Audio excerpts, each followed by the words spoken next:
Alloh taolo maqtalar. Yana payg'ambar sallallohu alayhi vasallamga salom, salovatlar bo'lsin. Hurmatli tug'anlar, bugun Alloh taolo nasib qilgan bo'lgan bo'lsa, biz inshaalloh 3 negiz kitobining savoqini boshlaymiz. Bugun biz 3 negiz kitobining birinchi negizini kiramiz.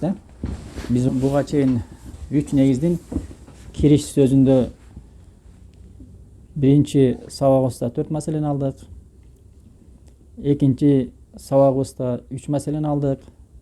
Anan üçüncü savağısta Hanifiya degen İbrahim Aleyhisselam'ın millası karmangan jolu kanday ekeni turasında mesele alganбыз. Birinci negizge kiremiz. Birinci negiz barыңар білесіңер. 3 negiz деген Аллахты тану, ислам динин тану, анан пайгамбарын тану да. Ушу 3 нерседен турат да. Биз эми биринчи негизде Аллах тааланы тану маселесин алабыз да. Анан экинчи негизге өтөбүз, ал ислам динин. Анан үчүнчү негиз пайгамбар саллаллаху алейхи вассаламды тану да. Биринчи негиз. Бул негиз аябай чоң негиз. Бул негизде кандай негиз десе, ар бир инсан өзүн жараткан Раббысы Аллах тааланы тануу. Бул исламда эң чоң негиз. Эң чоң негиз. Себеби адам баласы жаралып, ушул дүйнөгө келип, бирок ушул дүйнөдөн өтүп атканда Раббысын тааныбай өтүшү бул анын эң кымбат нерсени жоготкону да. Канча деген адамдар болгон, өтө акылдуу, өтө илимдүү, өтө керемет адамдар болгон, бирок чындыгында Аллах таала берген акылды ушундай Раббысын таанууга колдонбостон чөлгө чыгып, таштарды изилдеп кеткен, көлгө кирип, деңиздерге кирип, деңиздин ичинде балыктарды жана башка бир нерселерди изилдеп кеткен да. Ошон үчүн урматтуу туугандар, ушул китепте эң чоң негиз бул ар бир адам өзүнү жараткан Раббысы Аллах тааланы тануу. Ушул китепте суроо коюп атат ар бир мусулманга. Фаиза кила лака ман раббука. Эгер сага сенин Раббың ким деп айтылса дейт да. Баягы негизи биз жашоодо сүйлөшкөндө бир бирибизге суроо коебуз го.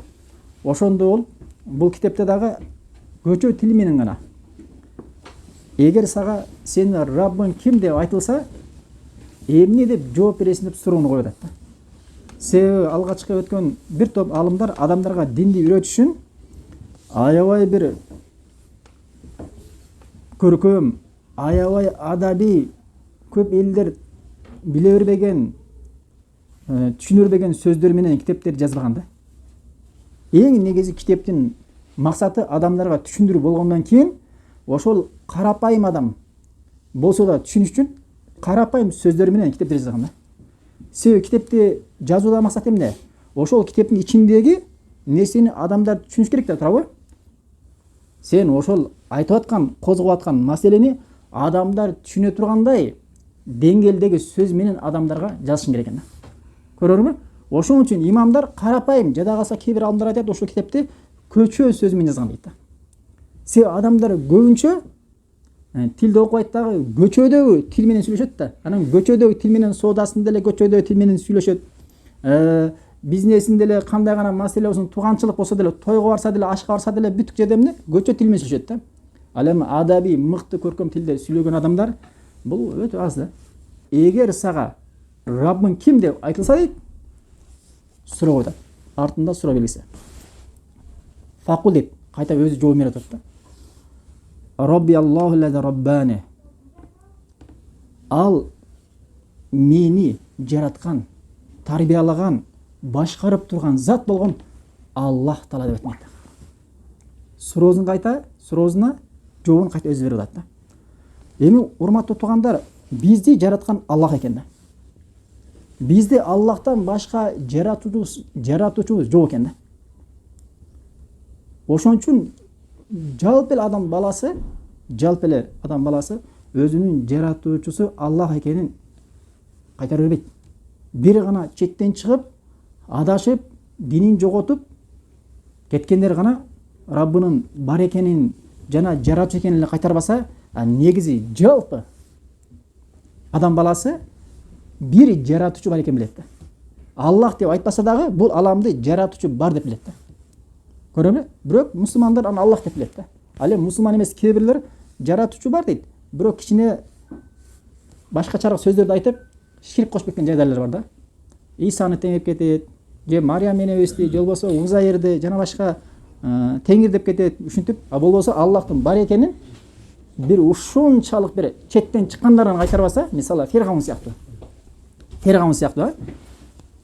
Намрут сыяктуу ушундай адамдар гана кайтарбаса, көптөр кайтара бербейт. Жада калса Фиргаундун өзү дагы Аллахтын бар экенин ичинен сезип турган дейт да. Мисалы Тоха сүрөсүнүн 49-50 аяттарында Муса алейхиссалам менен Харун алейхиссалам Фиргаунга келип айтат да. Фиргаунга келгенде Фиргаун мынтип атат. Фаман раббукма я Муса, о Муса, сен жана Харун экөөңөрдүн Раббыңар ким деп сурайт да. Ошондо Муса алейхиссалам айтат: Кала раббуна аллази аата кулла шайин халкаху сумма хада дейт да. Биздин Раббыбыз ал дейт. Ар бир нерсени жаратканда өзүнө ылайыктуу келбет берип, жана ошону жашоосунда ылайыктуу жашаш үчүн туура жолуна баштап койгон зат ал Аллах деп айтат. Каралы. Бүттүк нерсени жаратканда өзүнө ылайыктуу келбетти берип, жана жашоодо өзү кантип жашашты билиш үчүн туура жолуна салып койгон зат Аллах деп айтат. Аллах Таала адам баласын, жануарларды, курт-кумурскаларды, канаттууларды жаратканда өзүнүн көлөмүнө, денесине жараша келбет өңдөрүп койгон экен. Караба. Жана ошол жараткан макулук жашоодо кандай жашаш керек экенин үйрөтүп койгон экен Аллах Таала. Карасаң, чымчыктар учуп чыгат дагы рызкыны каяктан издешти билет. Деңиздеги балыктар дагы рызкыны каяктан издешти билет. Ойларда тууганда билесиңер, бирден баласын сактап калыш үчүн, коргош үчүн бирден жалайт дагы, баласы турушу менен башка жакка кетип калбайт экен да. Секирип турат да, бирден апасынын эмчегин азат экен да. Жага үйрөткөн жок. Болгону Аллах Таала ар бир нерсени жаратканда бул жашоодо ылайыктуу өзүнүн макулугуна жараша, халкына жараша ылайыктуу Аллах Таала канча жашта Аллах Таала тарбиялап үйрөтүп койгон экен. Ошон үчүн урматтуу туугандар, Аллах Таала бул өтө улук болгон зат да. Ошон үчүн Фиргаун ушул жерде Аллах Тааладан кайтарганы менен башка аятта ага Муса алейхиссалам айтат: Кала лакад алимта ма анзала хаулай илла раббус самавати вал ард дейт да. О Фиргаун дейт. Сен могул аяттар, белгилелер, мужизаларды асмандар менен жерди жаратуучусу Аллах гана түшүргөнүн сен билесиң го деп атат да. Алымдар бул аят тафсиринде Фиргаунун өзү Муса алейхиссаламдын Раббысы Аллах экенин, Аллахтын асманда экенин, анын бар экенин жүрөгүнөн билген дейт да. Жүрөгүнөн билген дейт. А бирок эмне тилинен кайтарган да. Көрсөңүзбү, ошон үчүн урматтуу туугандар, биз албетте мындай деңгээлге барбайбыз. Бирок ар бир мусулман өзүнүн Раббысын билиш керек экен да. Сенин Раббың ким деп айтылганда ойлонуп калбастан, издеп калбастан, бирден ал мени жана бүткүл ааламды жараткан Аллах Таала деп керек. Бирден Аллах деп айтсаң болду. Бирок бул жерде мени жараткан, тарбиялаган, бул жашоого баштап койгон, жашашты үйрөтүп койгон зат Аллах Таала дейт. Караңыздар. Эми матындын уландысында Рабба жамиал аламин би ни'ами дейт да. Аллах мен эле эмес, бүткүл ааламды өзүнүн неаматтары менен жаратып койгон дейт. Бүткүл ааламды өзүнүн неаматтары менен жаратып койгон дейт. Мисалы, канаттууларды, жануарларды, жана башка көптөгөн макулуктар бар. Ошонун баардыгын Аллах Таала жаратып, жана тарбиялап, эмнени жеш керек, эмнени ичиш керек, кайсыл жерде жашаш керек, кайсыл жерде туруш керек, бүттүн Аллах Таала эмне көргөзүп, аларга эмне баштап койгон экен.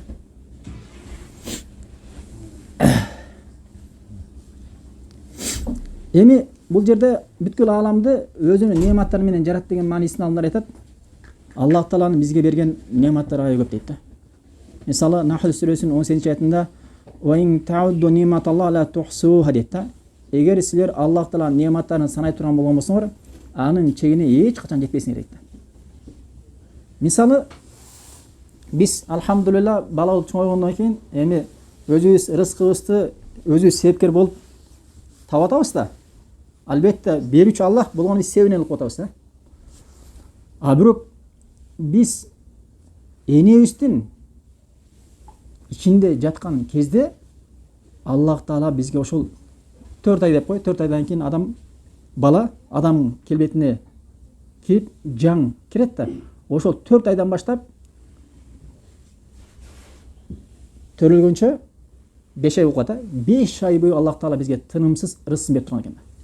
Энебиздин ичинде ошол жерде бизди көркөм кылып, келбет берип, жаратып, анын рызкыбызды ошол жерден берип турган экен. Нематтар көп. Ошон үчүн алымдар айтат, Худ сүрөсүнүн 6-аятында "Ва ма мин даббатин фил арда илля алалла ризкуха" дейт. Жер бетинде кандай гана жаратылган макулук болбосун, анын рызкысын Аллах берчү дейт. Кандай гана, мейлі адам болобу, мейлі жануар болобу, мейлі курт кумурскалар болобу, ар биринин рызкысын Аллах Таала жазып койгон да. Аллах берчү. Албетте натыйжасында биздин рызкыбыз болуп кетиши мүмкүн ал. Балык, уйлар, койлор. Бирок ошолор дагы өлгөнчө аларга Аллах Таала рызкы жазып койгон экен да. Аят муландысында "Ва я'лам мустaqarraha ва mustawda'aha" дейт да. Ошол макулуктардын бул дүйнөдө кайсыл жерлерде жашайт, канча деңгээлде жашайт жана өлгөндөн кийин кайсыл жака барарын дагы Аллах Таала Лаухул Махфузга тагым жазып койгон экен. Баарын Аллах Таала Лаухул Махфузга жазып койгон экен. Каралы. Ошон үчүн Аллах Тааланын баягы илиминен эч нерсе тышкары калбайт да, сыртта калбайт да. Аллах Таала бүттүгүн билүүчү зат. Ошон үчүн Аллах Таала башка аяттарда "Ва ма бикум мин ни'матин фаминаллах" силерде кандай гана немат болбосун, ал немат эмне? Аллах Таала берген немат дейт. Мисалы бирөөбүздө сулуулукту артып берген, бирөөбүзгө акылды артып берген кишине, бирөөбүзгө күчтү артып берген, бирөөбүзгө чечендикти артып берген, бирөөбүзгө дагы жана ушундай эле нематтарды Аллах Таала берген. Ошол нематтын баардыгы кандай гана немат болбосун, ошол немат Аллахтан деп билет. Мейлі рызкы болобу, ден соолук болобу, алымдар Аллах Таала берген немат экиге бөлөт да. Дүйнө нематы жана дин нематы да. Дүйнө нематын Аллах Таала баарына берет. Келбеттин беришин, күчтүүлүктү бериши, ден соолук бериши, чечендик бериши, жана башка Аллах Таала рызкысын бериши, мына ушулардын баардыгы дүйнө нематтар экен да. Ал эми диний нематтар бар. Алар Аллах Таала сени исламга баштоосу, исламдын ичинен сени сүннөт ээси кылып коюусу, сүннөт элеринин арасына сени такыба ээлеринен кылып коюшу, такыба ээлеринин арасына сени илим ээлери кылып коюшу. Ва юридилляхи хайран юфақиху фиддин. Аллах Таала кайсыл бир кулуна жакшылык кааласаны динди терең түшүнүүчү факих кылат дейт да. Ошон үчүн нематка урматтагандар. Ал эми дин нематы ар кимге эле берилет экен да. Аллах Таала кайсыл кулуна кааласа ошол немат берет экен. Ошон үчүн ыйман, таухид, сунна, такыбалык бул чоң нематтар экен да. Чоң нематтар экен да. Аллах Тааладан үзбөй сурай турган нематтар экен да. Эми улам матында айтат: "Ва хуа мабуди лайса ли мабудин сивах" дейт да. Аллах дейт, менин сыйына турган Раббым дейт да. Ва лайса ли мабудин сивах, мени андан башка сыйына турган эч кандай кудайым жок дейт. Ошол нерсе менен эмне айтып атат? Ошол нерсе менен Аллах Таала сени жараткандан кийин бүткүл нематтарды сага бергенден кийин сен ага эмне кылыш керек дейт? Жалгыз өзүнө шерик кошпой сыйынышың керек дейт. Аллах Тааланын Рабб экенине Фатиха сүрөсүндө далил келип тур. Alhamdulillahi Rabbil alamin дейді. Қаралы. Бүткіл аламның Раббысы Аллаха мақтаулар болсын деген аятты осы нәрсеге дәлел қылып келтірді. Себебі Аллах Тағала бір ғана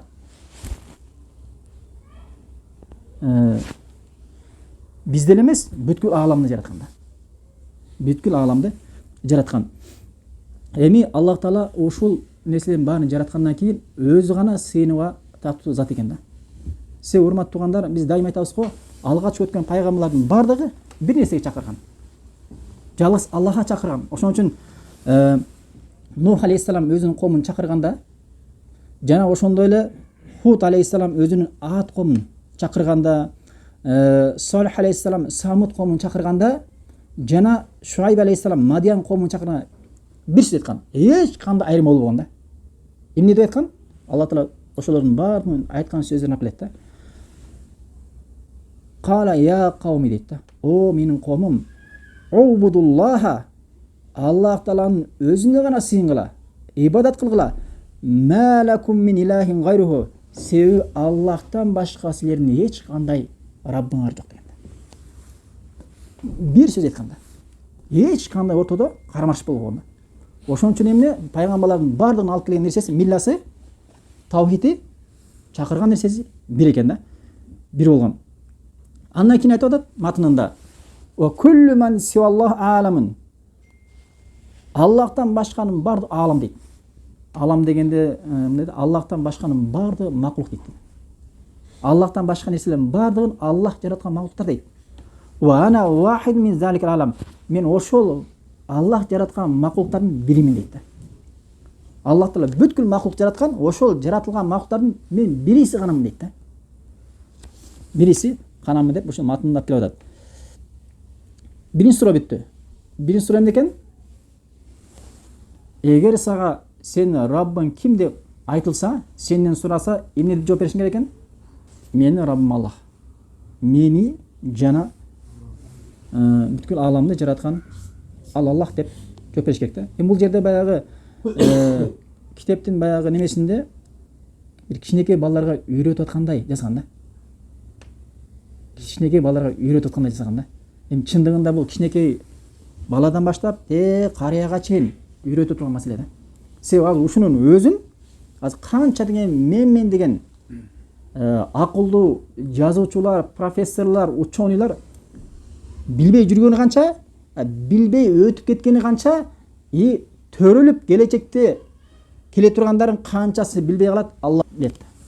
Ошон үчүн маселе адамдын акылдуулугунда эмес экен. Адам орто адамдардан болсо дагы, бирок эң негизгиси мейли ал төмөн адамдардан болобу, орто аябай акылдуу болсо дагы Раббысын тааныбай бул дүйнө өтпөш керек. Экинчи суроо. Экинчи суроо берип атат: "Фаиза кыйлалака бима арафта раббак." Эгер сага дейт, Раббыңды сен эмне нерсе менен тааныдың деп суроо берилсе, эмне деп жооп бересиң? Эмне нерсе менен таанылар? Суроо.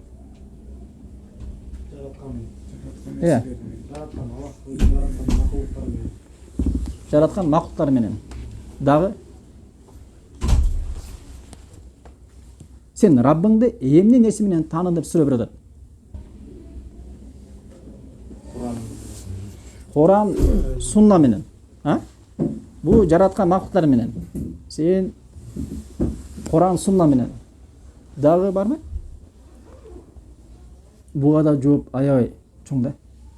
Бул суроону буга чейин эч ким койбосо керек. Эми сен кыргыздар, биз мусулманбыз деп жүргөн калкпыз да бизче.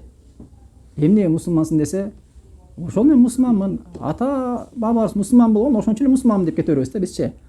Раббыңды сен эмне нерсе менен тааныдың деп, билдиң деп бизге эч ким суроо кое элек болчу. Бирок бул жерде суроо коюп атат, сени эмне сынап, сени бир күмөнгө салыш үчүн эмес, тескеринче сага өзүңдүн диниңди үйрөтүшүн да. Сен Раббыңды туура жол менен таанышың үчүн, сен Раббыңды арыңгерчип эле, арыңга таклит кылып эле кетпешиң үчүн, сен көп деген улуттар бар, көп деген коомдар бар, көп деген жамаат адамдар бар. Алар өзүнүн Кудайын ар кандай жол менен тааныган да. Бирөө ошол кандай бир чөйрөдө жашаса, ошол чөйрөдөгү улут же ком кайсыл нерсеге сыйынса ошол ата бабаларына ээрчип эле таклит кылып эле ошол сиңип кете берген да. Мейлі ал жерде біреулер теңирге сыйынса теңирге сыйынып кетет, біреулер путка сыйынса путка сыйынат. Эмнеге сыйынасын десе, мен билбейм, ушул чоңойгондо атам апам чоң аталарым барды аябай акылдуу адамдар болгон, ошолордун баардыгы ушул путка сыйынышкан дейт. Біреулер эмне үчүн сен теңирге сыйынасың десе, биздин өлкөбүздүн баардыгы ошондой. Атабыз, апабыз барды аябай акылдуу адамдар болгон, ошолорду ушул жолдо таптым дейт. Кээ бир адамдарга, кээ бир мусулмандарга сен эмне үчүн мусулмансың десе, мен мусулманмын, менин ата бабаларым баары мусулман болгон дейт да. Ошолорду ушундай абалда таптым, Аллахка сыйган абалда. Ошон үчүн мусулманмын дейт да. Бирөөлөр дагы башка нерсе айтышы мүмкүн да. Бирок ушул жолдо турабы? Ата бабаларына ээрчип, алар кайсыл динди кармаса, ошол динди карманып кете берген. Тактап айтканда, эч кандай далил жок, ээрчиш турабы? Бул тура эмес экен да. Эгер адам ушундай жол менен Кудайын тааный турган болбосо, анда көп адамдар адашып кетет экен да. Себеби ата бабалары эгер Аллах Таалага сыйынган болгон болсо, ошол коомундачы бизге окшоп, анда альхамдулилла. Анда Аллах Тааланы табат да. Бирок ошол улут коом Аллахтан башка Исага сыйынган болгон болсо, анда Иса Кудай деп кетет. Башка яхуттарга окшоп Узайр Кудай деп ошол жерде төрөлгөн болгон болсо, Узайрды Аллах шерик кошот. Жана башка буддизм, ошол жакта төрөлгөн болсо, ошолорго сыйынат. Анаки адам мындай эч кандай далил жок эле таклит кылып эле адашып кете берет экен да. Ана көрсөм, ошон үчүн эмне экен, туура жол эмне экен? Сен Раббыңды эмне менен тааныдың десе, 4 нерсе бар экен. Билип алыңыздар, бул аябай маңызды. Бул таклит жол эмес, сокур ээрчи жол эмес. Бул эмне? Шариғат көргөзгөн жол. Биринчиси, шариғат, Куран менен сунна бизди Аллах Тааланын бар экени, бизди жараткандыгы, ошол зат гана жалгыз өзүнө, ошол Аллах гана сыйынууга татуу зат экенин Куран менен сунна миңдеп баяндаган да. Уабудуллаха ва ла тушрику би шайя, жалгыз Аллахтан өзүнө эч нерсени шерик кошпогула деген аяттар, хадистер толтура. Биринчи жолу эмне экен? Биринчи жолу Куран, сунна менен. Бул албетте Куран менен суннадагы аяттарды, хадистерди алып келип бул жерде мүмкүн эмес. Андай Аллах Тааланын жалгыз өзүнө сыйынуу туурасында аят, хадистер жетерлик да. Экинчиси, биринчиси бул да, бул акый айткандай. Эмне менен тааныдым десе айтты го, Куран, сунна менен. Биринчи кетти. Экинчиси, далили кауни, адам өз көзү менен көрө турган Аллах Тааланын жараткан макулуктары менен. Бул акый айткандай. Экинчиси көрөбү? Себеби Аллах Таала Фуссилат сүрөсүнүн 37-чи аятында мындай деп атат да. ومن آيات الليل والنهار والشمس والقمر لا تسجدوا للشمس ولا للقمر واسجدوا لله الذي خلقهن إن كنتم إياه تعبدون. Аят маанисинде Аллах Тааланын жаратуучу экенин, Аллах Тааланын барлыгынын белгилеринен ал түндүн барлыгы дейт да. Жана күндүзгү, жана күндүн, жана айдын, ушулардын барды Аллах Тааланын жаратуучу экенин жана барлыгынын белгилеринен, аламаттарынан дейт да. Вала тасджуду лиш-шамси вала лил-камар. Ошондуктан силер эч качан күнгө дагы, айга да сажда кылып аларга сыймагыла дейт. Васджуду лиллахи лази халакахунна ин кунтум ияху та'будун. Эгер силер чын эле сыйынуучу болсоңор, анда ошол күндү, айды, түндү, күндүзү жараткан жалгыз Аллах Тааланын өзүнө сыйынгыла дейт да. Ошон үчүн урматтуу туугандар, ай, күн бул эмне? Аллах Тааланын баардык аламаттарынан экен да. Башка аятта бир эле ай күн эмес, Аллах Таала Араф сүрөсүнүн 54-чү аятында инна раббакумуллаху лази халакас самавати вал арда фи ситтати айям дейт да. Чындыгында силердин Раббыңар Аллах дейт, ал асмандар менен жерди 6 күндө жаратты дейт. Асмандар менен жерди дейт да. Эми ойлоңуздар, мындай экен да. Могу тарелканы адам баласы колдон жасаганда буну жасап коюш кичине биз үчүн оор болушу мүмкүн, бирок аппарат болсо жасап койсоң бирок бирок могул адамды жаратып ага жан киргизүү, 7 кат асманды жаратуу, бул деген бир гана Аллахтын кудайты.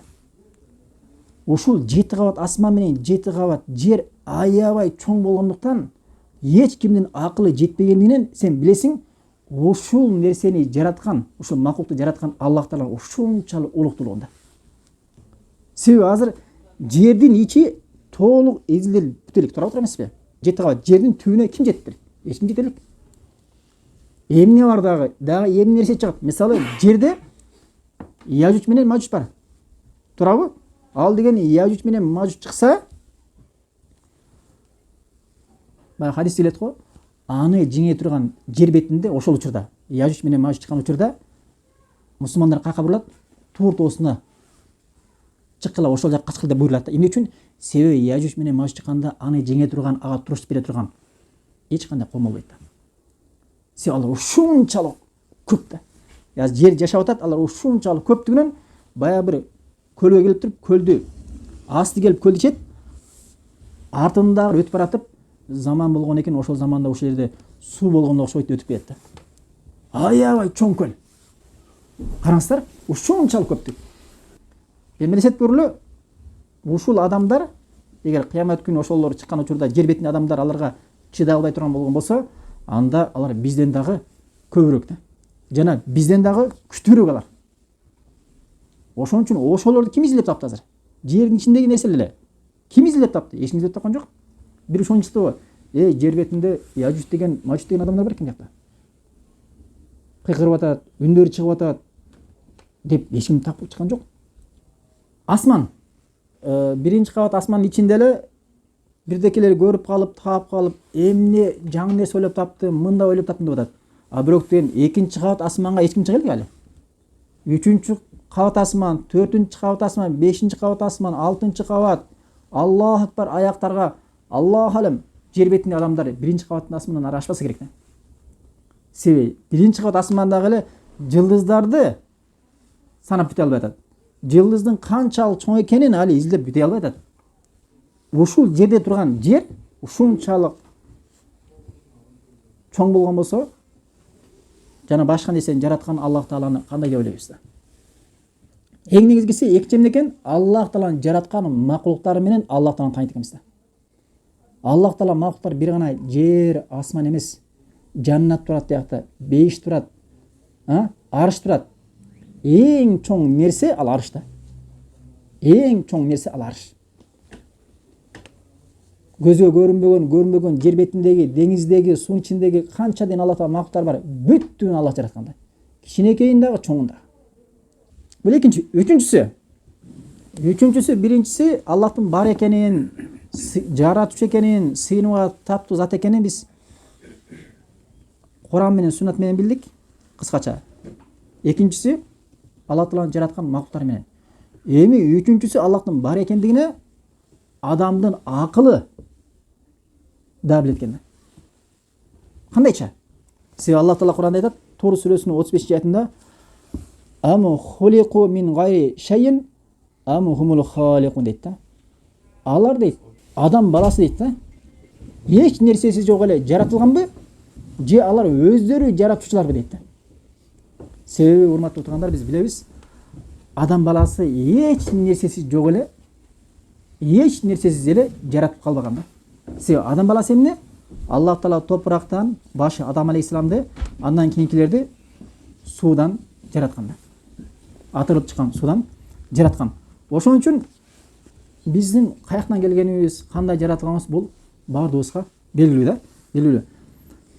Ойлонуп көрсөк, эми алымдар айтышат, акыл менен карай турган болгон болсок, кезинде Абу Ханифа рахимахуллах бир топ адамдар келген. Философтор да, акылларына таянышат. Ошолор Абу Ханифанын кезинде Абу Ханифага келип, "О Абу Ханифа, сен бизге Аллах Тааланын барлыгын далилдеп берчи" деп айтат да.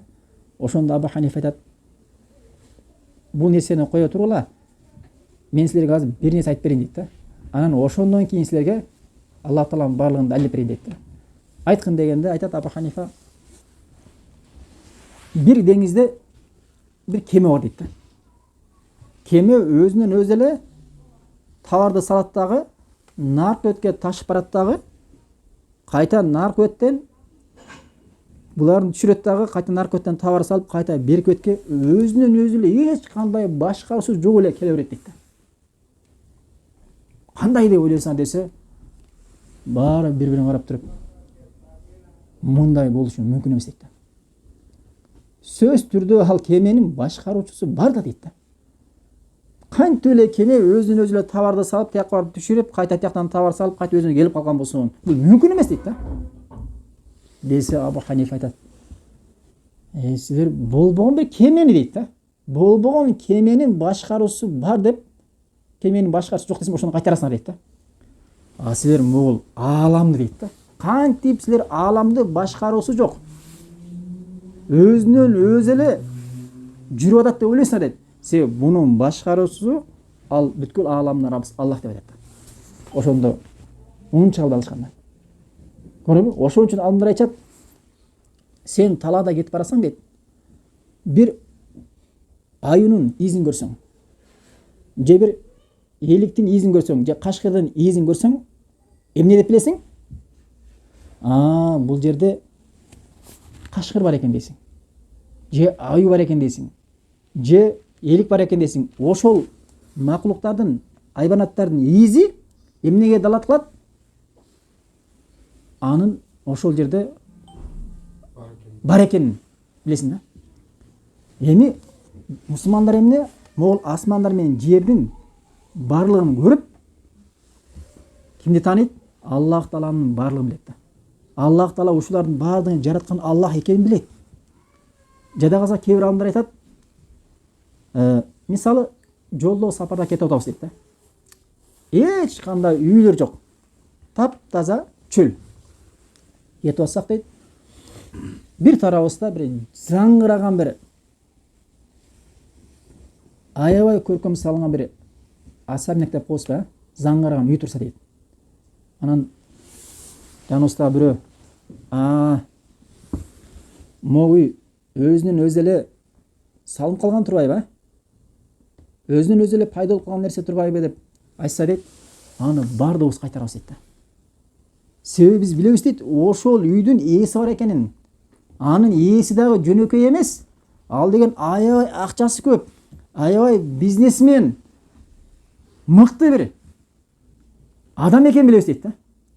Эгер үй жөнөкөй бир карапайым бир камыштан курулган болгон болсо, же ылайдан курулган болгон болсо, мискин да бир байкуш экен дейбиз. Тарап отура эмеспи? Себеби ошол үйдүн кожоюну бар экенин сен билесиң да. Эми бул Аллах Таала аламды жаратып койду. Биз аламда жашатабыз. Аламдын жаратуучу ал Аллах Таала. Ушул аламды, асман менен жерди көрүп туруп ким таанытабыз биз? Акылыбыз менен ойлонуп Аллах таанытабыз. Бул кандай акыл? Бул эч кандай бузулбаган акыл. Бузулбаган акыл ээлери бирден ушул Аллах Тааланын жараткан макулуктарын көрүп туруп Аллах Тааланын барлыгын билет экен да. Ал эми бузулган акылдар алар эмне дейт? Асман менен жер биз төрөлгөндө эле бар болчу, дагы эле бар дейт да. Биздин атабыз, чоң аталарыбыз бар кезде эле бар болчу, бул кезинде бир өзүнүн өзү эле жаралып калган нерсе деп билет аларчы. Алардын акылын бузуп койгон да. Алардын акылын бузуп койгон. Ошон үчүн урматтуу туугандар, биз Аллах Тааланын барлыгында эч кандай күмөндөмөш керек да. Эч кандай күмөндөмөш керек. Жада калса алымдар айтат, кимде ким өзүн тааныган болгон болсо, ал Аллах Тааланы тааныган болот дейт да. Себеби адам баласы, акылдуу адамдар айтат, өзүнүн барлыгын, бул аламда чыныгы барлыгын билген адам, ал Аллах Тааланын барлыгын билет дейт да. Себеби өзүн жараткан Аллах Таала барлыгын билет. Ошон үчүн сахабалар айтат, бир нерседе күмөндөп калгандачы, сенин бул дүйнөдө жашап атканың расбы, чындыкпы, жалгын дейт да. Чындык десе, анда ахиреттин бар экенин, жаннаттын, бейиштин дагы бар экени дал ушундай дейт да. Ошон үчүн урматтуу, биздин бул дүйнөдө жашап атканыбыз кандай анық болған болса, қандай бұл дүниеде бая жашап жатқанымыз түш емес, анық болып жатқандайдай эле Аллах Тааланын барлығы, бұл аламның барын жаратқаны бұл анықтан анық та. Анықтан анық. Жадағаса кейбіреулер айтқан, Аллах Тааланы тануға адамдың ұйқысы сел жетіп дейді. Мен Аллах Тааланы таныдым өзімнің ұйқыменен деген. Қандай десе айтқан екен? Ушул уктабай жүрөйүн десең, бир күн, 2 күн, 3 күн жүрөм дагы, бирок ошол уйкуга мажбур болом деген. Канчалык өзүмдү өзүм башкарайын деп, өзүмө өзүм ээлик кылып, уктабай жүрөйүн деп жүрсөм да, туруп баратып кулап калам деген. Макул деп, анда мен уктай берем кечке чейин. Башы турбайм деп төшүктө уктасам дагы, бир күн уктам, 2 күн уктам, бирок 3-үнчү күнү мени турганга, ойго жүргөнгө мажбур эткен экен. Ушундан мен бул аламды дагы, жана мени дагы башкарып турган Аллахтын бар экенин билдим деген экен. Көрсөңүз, ошон үчүн урматтуу тургандар, Аллах Таала бизге мындай нематтан айта бере турган болсо өтө көп да. Бул эмнеге далил бул? Аллах Тааланы акыл менен таанууга далилдер да. Эми фитра адам. Фитра деген адамдын табияты. Аллах Таала адамды жаратканда ошондой ишенимде, Аллахты бар деген ишенимде, Аллах гана сыйынууга татыктуу зат деп ошондой ишенимде төрөлгөн да. Анан адам төрөлгөндөн кийин аны бирөөлөр оң жака бурат, бирөөлөр бияка бурат экен да. Себеби хадисте карасаңыздар мынтип атат хадисте. Ан Аби Хурайра радиаллаху анху кала Расулуллах саллаллаху алейхи ва саллям ма мин маулидин илля юлад ала фитра дейт да. Кайсыл гана бала болбосун дейт. Кайсыл гана бала болбосун, ал төрөлгөндө фитрада төрөлөт дейт да. Фитрада. Башка риваятта ма мин маулидин юлад илля ва ху ала милла дейт. Кайсыл гана бала болбосун, ал төрөлгөндө милланын үстүнө төрөлөт дейт. Милла деген билесиңерби? Милла деген өткөндө айтканбыз биз. Милла деген Аллах Тааланын жалгыз өзүнө сыйынуунун үстүнө төрөлөт экен да. Аллах Таалага мойынсунуп, Аллах Тааланы Раббым деген ишенимде төрөлөт экен да. Көрөбү? Анан хадистин мансында айтат: "Фа абаваху юхавиданихи".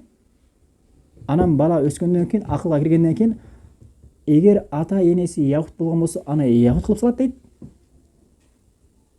Же ата энеси христиан болгон болсо, ата энеси аны христиан кылат дейт. Же ата энеси Аллахка шерик кошкон болгон болсо, Аллахка шерик кошкон кылып коет дейт. Бала төрөлгөндө фитрада, таза фитрада таухидтин үстүнө төрөлөт экен. Эч кандай Аллахка шерик кошпогон таухидтин үстүнө төрөлөт экен. Эгер ата энеси мусулман болгон болсо, ошол таухидтин үстүндө кетип калуу ага аябай жеңил экен да. Себеби өзү ошонун үстүнө төрөлдү да. Бирден ошол акыйдасы менен, ишени менен алып кетип калат экен да. Ошон үчүн мусулмандарга баланы тарбиялоо, Раббысын таануту аябай жеңил экен да. Раббың ким десе, Раббың Аллах, Аллахка сыйын деп койсоң, бала кете берет экен да. Ал эми христиандар менен яхуттарга жана мушриктерге, башка дин ээлерине, Аллахка сыйынбаган бузукларга, имансыздарга баласын бузуш кыйыныраак экен. Ал үчүн алар атайын иштейт экен да. Атайын сенин Кудайың мындай деп китептерге жазып, мектептерге ошол сабактарды киргизип, баягы биздин мектептерге кезинде киргизди го. Дал ошентип киргизип, аларды мажбурлап, кыйнап отуруп, Аллахка болгон ишенимин башка ишенимге канча бир убакытта бурат экен да. Канча убакытта бурат экен, урматтуу тугандар. Себеби алар бир ишенимди экинчи ишенимге оодарат да. Баланын жүрөгүндөгү турган ишенимди бузуп туруп, кайта башка ишенимди салыш буга кыйын турат да. Себеби алар сурай берет, болбой эле адам фитрасынан Раббысын таанийт да. Ошон үчүн алымдар айтат, адам фитрасынан Раббысын таанийт дегени качан десе, адамга өзгөчө ушундай башына бир кыйынчылык келип, оорчулук келип, сыноо келип, ушундай чыга турган жол калбай калганда, эч кандай ойлонбостон бирден Аллахтан гана үмүт кылат дейт. Аллахка сыйынбаган адамдардын өздөрү. Жадасы аятта келет го, бая мушриктер деңизге чыгып, кеме менен деңизде Аллахтан башка кудайларга сыйынып кетип атканда, деңиздеги баягы чоң тоодой болгон толкундар кемени нары бери силкип урганда алар баягы сыйган кудайлардын баарын таштап Аллага сыйышкан да. Көрөбү? Ошон үчүн алымдар айтат, адамдын фитрасы өзү Аллах Тааланын бар экенине, Аллах Тааланын жалгыз өзүнө сыйынууга чакырат дейт. Ошон үчүн адам башына бир өтө чоң кыйынчылык, кандай эле кыйынчылык болбосун сыноо түшкөндө өзү жалгыз отуруп көзүнөн жаш чыгып Аллахка асманды карап, же колун көтөрөбү, колун көтөрбөйбү, жүрөгүнөн, эң кеминде жүрөгүнөн мени жаратуучу зат мага жардам берген деп үмүт кылат экен да. Раббысын жардамга чакырат экен да. Раббысынан суранат экен да. Жада калса малдар дагы, чымчыктардын өстөрү, бирок силер алардын таспихтерин түшүнбөйсүңөр дейт да. Көрөбү? Ошон үчүн жада калса фитрабыздан адам баласы Раббысын бар экенин, жаратуучусу Аллах экенин тааныйт экен да. Мисалы карагыла баш хадисте, Ияд ибн Химар риwayat кылган хадисте пайгамбарыбыз саллаллаху алейхи айтат: "Ва инни халакту ибаду хунафа" дейт да. Күллахум дейт. Мен кулдарымдын бардыгын ханиф кылып жараттым дейт. Ханиф деген эмне? Ханиф деген эмне? Ханиф бул хунафа деген ханифтин көпчүлүгү да. Ханиф хунафа да. Ханиф деген эмне? Мен кулдарымдын бардыгын хунафа кылып жараттым дейт. Хунафа деген ширктен бет буруп таухидтин үстүндө болгон адамды ханиф деп коет. Ошондо мааниси эмне? Мен кулдардын бардыгын Аллахка шерик кошпогон таухидтин үстүндө жараттым дейт. Хадис Муслим дейт. Мен кулдарымдын бардыгын таухидтин үстүндө жараттым дейт. Хадистин маанисинде мен жараткандан кийин, баягы туулгандан кийин, бала өскөндөн кийин шайтан аларга келет дагы алардын болгон таухидинен аларды буруп башка жака адаштырат дейт. Жана жогорку хадиске окшош келет да. Бала төрөлүп чоңойгондон кийин шайтан келет дагы баягы өзүнүн болгон таухидин бузат дагы башка нерсеге чакырып келет да. Эми бул жерде алымдар айтат, шайтандын түрлөрү көп. Шайтан адамдардан болгон шайтандар бар, жана жиндерден болгон шайтандар бар да.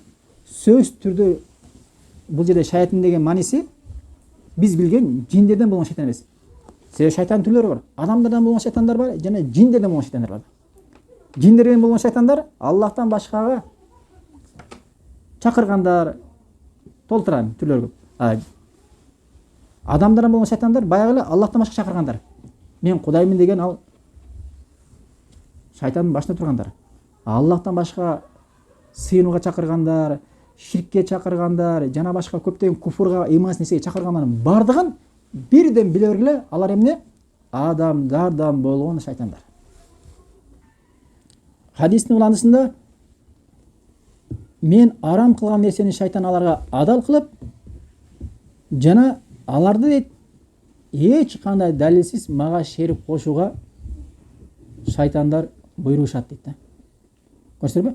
Хадис Муслимде келет 2865 номерде. Ошон үчүн шайтан бир гана Аллахка болгон ишенимди бузбастан Аллах Таала адал кылган нерсени арам кылууга чакырат экен, жана Аллах Таала арам кылган нерсени адал кылууга чакырып туруп адамдарды бир гана ширкте эмес, жада калса күнөөгө да салат экен. Аллах Таала арам кылган нерсени адалга, адал кылган нерсени арам кылууга дагы чакырышат экен да. Ошон үчүн илаш урматтуу балдар, эми биз алхамдулилла билдик. Аллах Тааланын барлыгын 4 нерсени билдик. Биринчиси эмне? Куран, сунна менен. Экинчиси Аллах Тааланын жараткан макулуктар менен. Үчүнчүсү акыл менен. Се адамдын жаралышын карай турган болбосок, могу бизге караганда врачтар кичине мындай эгер динге келсе, алар бизге караганда адамдын канчалык өтө татаал кыйын экенин ошол билет да. Себеби адамдын тарамыштары кеткенин карасаң, сөөктөрүнүн бири-бирине уланганын, кан тамырлардын жүргөнүн, жүрөктүн сокконун ушундай алар изилдеп көрүп, эмне деген көркөм жаратылган дейт да, адам баласынча. Ошон үчүн алымдар айтканда, адам өзүн тааныса, ал Раббысын тааныйт деген да. Өзүнүн ушундай татаал жаратылганын билсе, ал ошол жаратуучунун ушунчалык улуктугун билет деген да. Се аятта Вама кадарулла хакка кадрихи дейт да. Чындыгында алар дейт Аллах Тааланы өзүнүн деңгээлине жеткирип улуктай алышпады дейт да. Азыр кичине сабакта туруп алып, субханалла, Аллах Тааланы ушундай улуктар барбы деп кээ бирлер биринчи жолу аткан болушу мүмкүн да. Бул жерде бир болбогон нерсени айтып атабыз да. Биякта Аллах Таала биз билбеген, укпаган, өмүрүбүздүн айына чейин укпаган жана укпай өтүп кете турган канча деген улуулуктар бар да. Ошолордон билесиң Аллах Таала ушундай улуу экенчи. Деңизге кирип көр. Жүздеген, миңдеген, миллион деген Аллах Таала балыктын түрлөрүн жараткан да. Бири-бирин жеп, рызыктанып жашап атат да. Аякта өзүнчө бир алам согуш аякта да, өзүнчөчү. Охотага чыккандар көп. Бири-бирин охотага чыгат да. Аллах акбар. Балыктар аламы да. Биякта адамдар аламы. Караңыздар. Асманда биринчи кабат асман, экинчи кабат асман бүттүгүндө периштелер да. Аллах акбар, мондай нерсеничи Аллах Таала жөн эле жаратат да. Ошон үчүн акылы бар адам аятта келгендей асман менен жылдыздарга карап туруп, я Раббым, могу нерселердин бардыгын сен жөн эле жаратпадың го Аллахым. Сенин жаратууда хикматың, данышманың бар деп. Жөн эле жаратпаган Аллах Таалачы. Ошон үчүн урматтуу туугандар, Аллах Тааланын барлыгын жана жалгыздыгын туурасында аяттар Куран Суннада жана макулуктар аркылуу жана акыл аркылуу адамдын фитрасы туурасында айта турган болбосок, Ахли Сунна ученыйлары миңдеген далилдеп келишкен да. Бирок биз арасында кичине кыскача айтып койдук. Себеби убактыбыз ошончолук чектелип болгондуктан да. Болбосо бул жерден китепте биз биринчи асыл болуп атпайбы? Биринчи асыл Аллах Тааланы таануубу? Эми ошону сен кантип тааныдың Раббыңды деген маселени суроону коюп атат да. Сен Раббыңды таанышыңды дагы кичине оңдоп коюп атат да. Түшүнөр маселени? Кантип Раббыңды тааны десе, аталарым менен тааныдым деп айта бербесин дейт да. Түшүнөсүң маселени? Жок, мен Раббымды тааныдым. Куран менен Суннанын негизинде жана жараткан макулуктар менен жана акыл менен жана эмне фитранын өзү Аллах Таала жаратканда ар бир баланы милланын үстүндө, хунафа тавхидтин үстүндө жаратат экен. Биз өзү негизи төрөлгөндө тавхидтин үстүндө, исламдын үстүндө төрөлөт экенбиз. Анан кийин ата энелерибиз чөйрө жана мугалимдер бузуп салат экен деген нерсени билишиң керек да. Эң негизги бүгүнкү сабак эмне? Раббың ким? Жана Раббыңды кантип тааныдың деген суроого жооп эле болду да. Кийинкисинде башка иншалла кийинки сабак менен биз иншалла ушул асылды бүтүрөбүз дагы. Анан экинчи асылга өтөбүз. Кыскача да. Бирок бул кыска болгон менен адамдарга иншалла пайдасы зор. Иншалла Аллахтан үмүт кылабыз. Баракаллаху фикум.